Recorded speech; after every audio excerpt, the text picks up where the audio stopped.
This is Deeper Than a Cut. I am joined by Lex, Jeremiah, D'Angelo. How are you folks doing?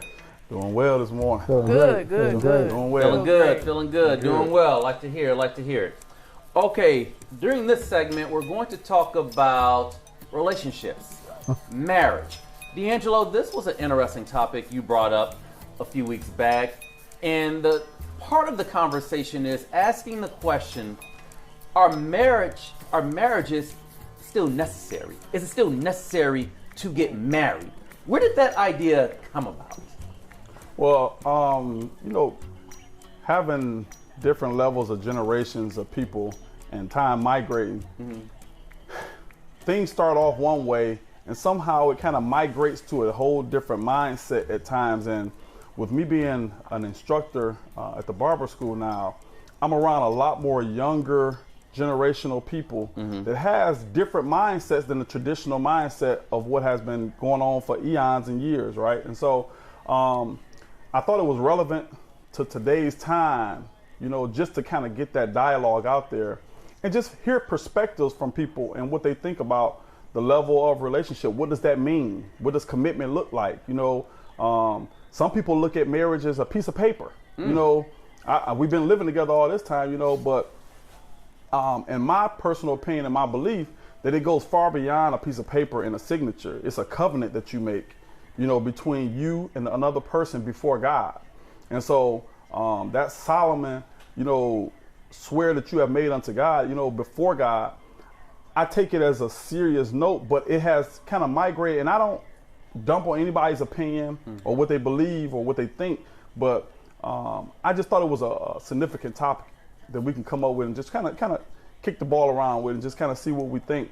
And just hearing out the generation, because if we never hear them, we can never make adjustments on it and speak to it. And so if we let them keep thinking what they want to think, before long they'll get together and make their own thoughts and processes and come up with their own feelings about it, as opposed to the generation doing what they're supposed to and being able to just help guide and instruct. Again, it's all about having a conversation. That's it. And also, it's important to mention this is coming from a gentleman who is happily married. You and your wife have been together since high school? We've been together since high school. Yeah. But we've been married for 16 years. Just celebrated 16 years. And congrats. I'm happily married. Thank you. I'm happily married, and I look forward to seeing other people happily married. Absolutely. Okay, so let's continue this conversation.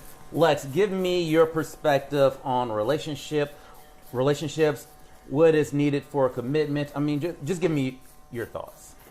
So my thoughts on marriage, I am not currently married, but I definitely feel that relationships have changed a lot. Everybody loves that old school love, that rocking chair love, that 50 years, and want to know how you get to that place to where you're still together and still finding new ways to expand the love and keep the spark going. And honestly, I don't feel like this generation has the work effort that it takes to keep that relationship alive and keep it going. Nowadays, everybody gives up. As soon as things get tough and things get hard, the easiest thing to do is leave. And with that being said, it's hard finding somebody that respects those same values and morals of putting the work in and, doing the work that you did to get the person, putting that same effort in to keep that person. And when it comes down to commitment and loyalty and respect, I feel like a lot of times this generation strays away from that. I feel like social media plays a big part into how people structure their relationships, just trying to keep up with the next.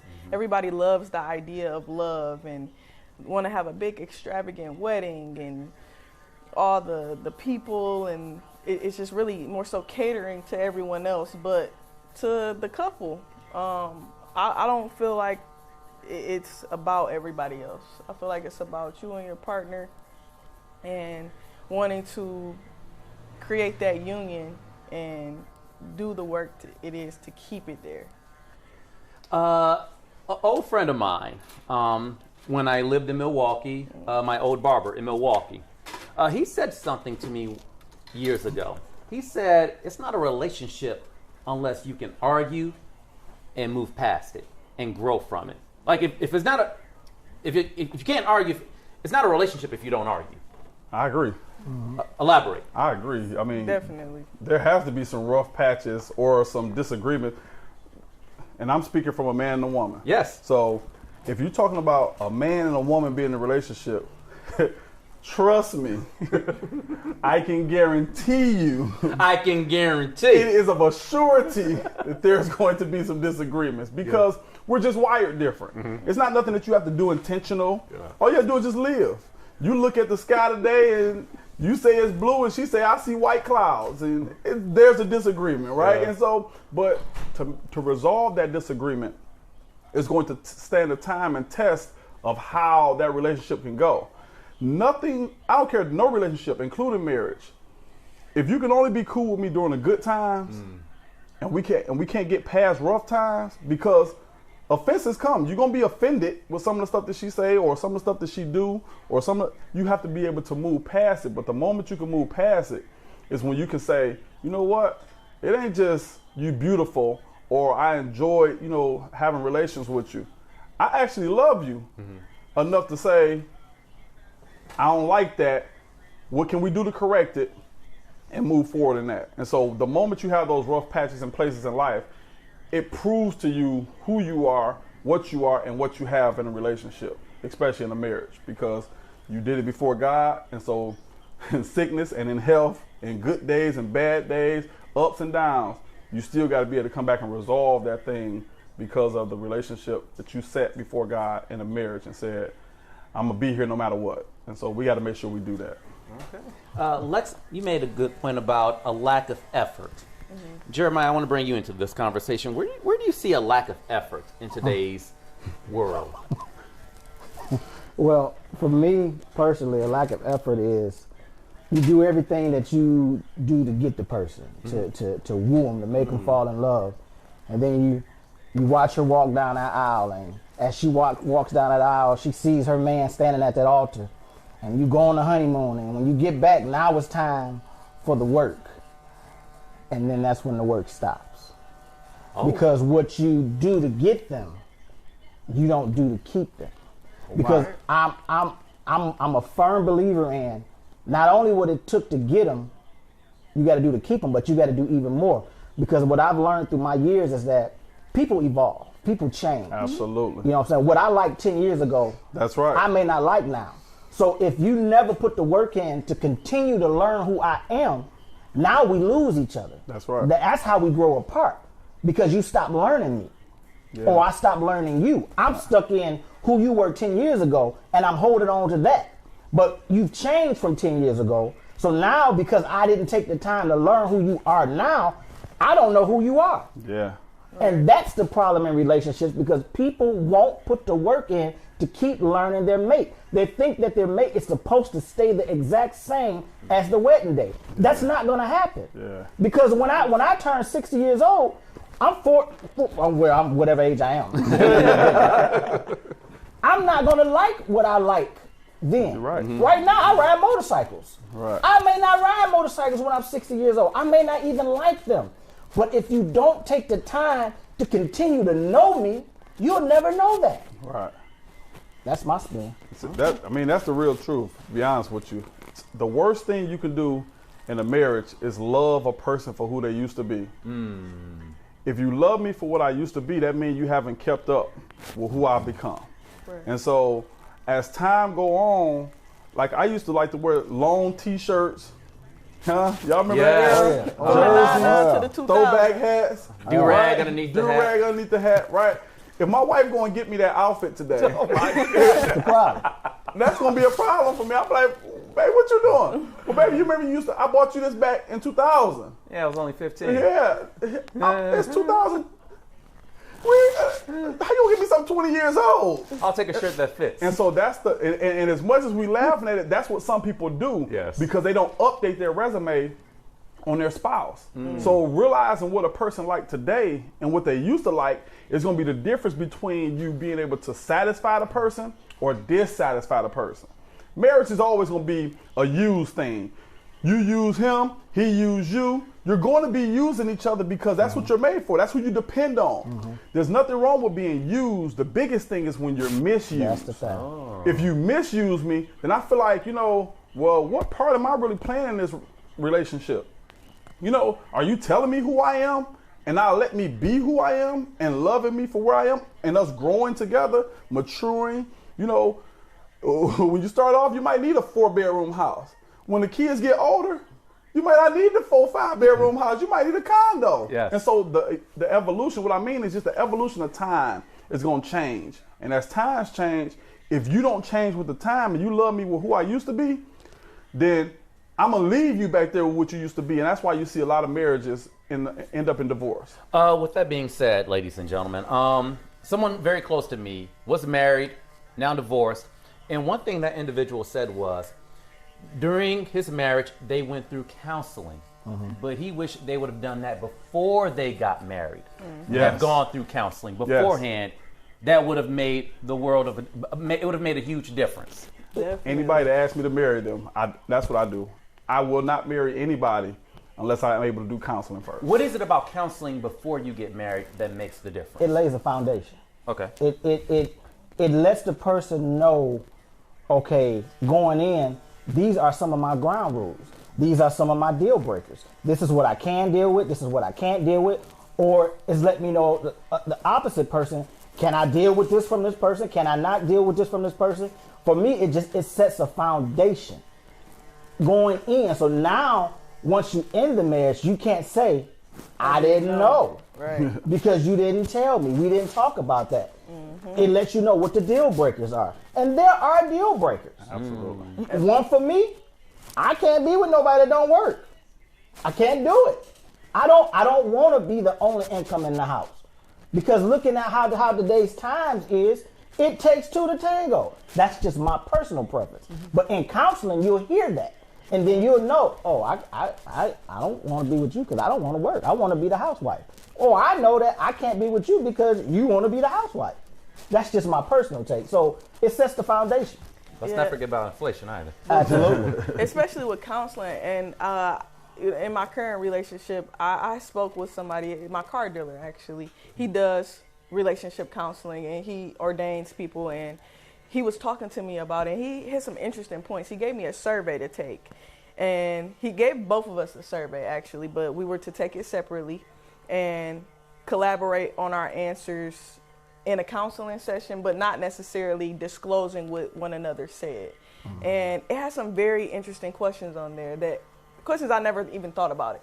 Personal questions about what I view about my partner, what I know about the person that I'm with, and how well we would be together. And at the end of the survey, the question was, would you date you? Would you want to marry you? And based off all these realistic answers that you gave. And then he also asks, what would be a reason to get a divorce? And so, to me personally, when I'm thinking about the vows that you take when you decide to marry someone, the reason to get a divorce, I said, me personally, there shouldn't be a reason. Because if you're taking those vows for better or for worse, nobody put the limitation on what the better was or what the worse was. Or if you exceeded this worse or did this thing, this forbidden thing in this relationship, that is grounds to terminate it. And so he's saying you're absolutely correct. When you marry somebody, there is no reason for divorce. Everybody say, oh, well, if I don't feel loved or connected to this person anymore, or cheating, and it's just different things, I can't tolerate it. Even just abuse. And so those things sound like relationship enders. And that is the full worst part. That is when you're supposed to work the hardest at it. Get the person that you need, get them the help that they need. Go to additional relationship counseling, whether it's, physical problems, substance abuse problems, and anything that occurs in the relationship to where you don't like it, or, we just grew apart. Bring it back together. Do what you have to do to make this relationship work, because at the end of the day, when you get married, everybody loves the idea of love. but real, true, unconditional love is unconditional. Unconditional love, Lex. Unconditional love. Unconditional love. That's a tough one to find. That's a big word. That is huge. That is huge. It is. And that's why I brought the subject up, because it's so vast and so many things that can be said about, marriage and relationships. And it's just Unconditional love, you're taking the pros and the cons. that's the thing. But you're marrying this person though. That's because right. you want to be with them for better or for worse, through sickness and in health, until death is the only thing that separates you. But here's the caveat to all that. We use a lot of these words. We use these big fancy words, but really won't grasp the meaning of it. Unconditional love, meaning it doesn't matter what the condition is, but we really don't mean it. We just like the word. You just want the paper at that point then. So that's why I said marriage in the generation is completely different. Everybody wants that old school love that my grandparents been together 50 plus years. Oh, how y'all do it? What's the secret? That's unconditional love. I'm sure that they've been through the highs, the lows, the lowest of the lows, but they didn't leave. They didn't stop working. They didn't stop progressing. They didn't stop learning. They didn't give up. They kept that family together, that glue. Marriage is work. And that's what people don't want to do. They don't want to work at their issues. They don't want to work at their problems. They don't want to put in the work. And a lot of times, when you got one person working, and the other one is not, you drain the other person.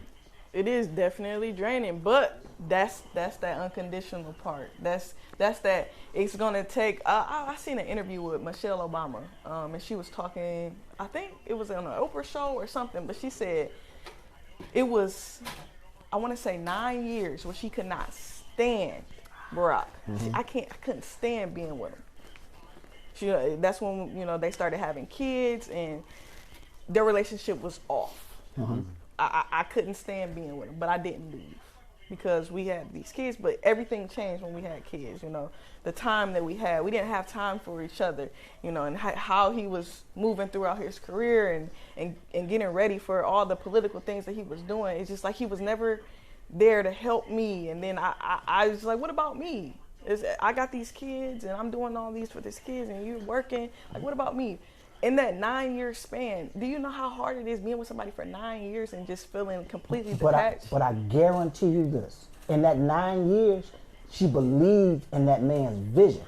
She might not have liked the process to get to the goal, but she believed in that man's vision. A lot of times people literally, if I believe in old school love, the man is the head of the house, all right? Okay. If the vision for the family is this, and we get into a rough patch where, we're sacrificing this and you're not getting what you want here. A lot of times, from what I've seen, is because she don't like it. Now, I'm about to show out. I'm about to show you I don't like it. I'm going to tell you this and you that, and you ain't doing this and you ain't doing that. And all that man is saying, all I'm trying to do is make a life for us. And right now, we got to sacrifice. People don't want to sacrifice. But at the end of it, we going to come out on top. My dad and my mom, they've been married almost 50 years. Both retired from Ford Motor Company. I watch my mama bring her check home to my daddy every day, every week. I couldn't understand it as a kid, but they both retired millionaires. And she said to me, to my face, I didn't like it at first, but I believed in my man. When we used to eat chicken and rice every day because he was stacking money to buy a house, I didn't like it. I wanted to go buy me a new dress. I'll hit you with this too, and it goes both ways in any particular household. Yeah. Like my grandmother and grandfather in Montgomery, Alabama. From the stories I've been told, my grandfather was not good with money, but my grandmother used to take his checks and the money she made on the side, put it in a box to where she saved up enough, brought it to him, put it on the table, said, go buy that land, go build that house. You have to understand who's strong at what points in every particular household. Totally agree. You have some who are better at organizing with money and other assignments, and vice versa. You have to know who's good at what. Absolutely. That's fair? Don't compete with each other. Yeah. A lot of people try to compete. Yeah, it's not a competition. Versus That's You the gotta biggest piece. compromise. It's so many. agree. Y'all really stirring me up over here. I'm serious. Y'all don't really Preach, understand what preach, y'all really preach. doing. I'm serious. No, and I'm just real quick. Go guys, for it. let me just do the last piece. All right. It's so many aspects to this, and I'm gonna say this. The sacrificing part is going to be one of the biggest things that you're going to do in marriage. I don't care what you think marriage is about. The biggest piece to it is sacrifice, because you're going to have to give up and not do some things in order to satisfy your spouse. And that's on both sides. That's your responsibility. Your responsibility is to satisfy him. His responsibility is to satisfy you. And so when y'all are doing that, there's going to be some sacrifice that take place. The biggest thing that we have, the other thing that we have to do is identify who does what well. I realize I don't mind working hard. My wife, unlike Jeremiah, my wife, I don't need her to work. She don't have to work. And so his household and my household is two different households. Right. And so I can't bring his philosophy or his philosophy into my household, because then it's going to disrupt my household. Right? So he can't bring his philosophy, my philosophy, into his household as it relates to that, because it will disrupt his household. Right? My wife is better at paying the bills. Right? So she can go on the computer and type it up and put it in, do all that. I don't do that. She's better with the numbers. I don't do that. I can go on there and do it, but it's her responsibility is to do that. I'll give you the money. You can pay it out my account or our account, but at the same time, that's your strong suit. And you said something that's very critical. I'm going to end with this. When you find somebody that you want to be with, you got to find somebody that completes you and not competes with you. Right. Because if they compete with you, you're going to always be in a battle for who does what best. I always say you need a partner, not a project. Yes. I always say I want a woman that need a man but don't need a man. I'm going to leave it on all three notes right there. Those were strong and powerful. We'll leave it right there.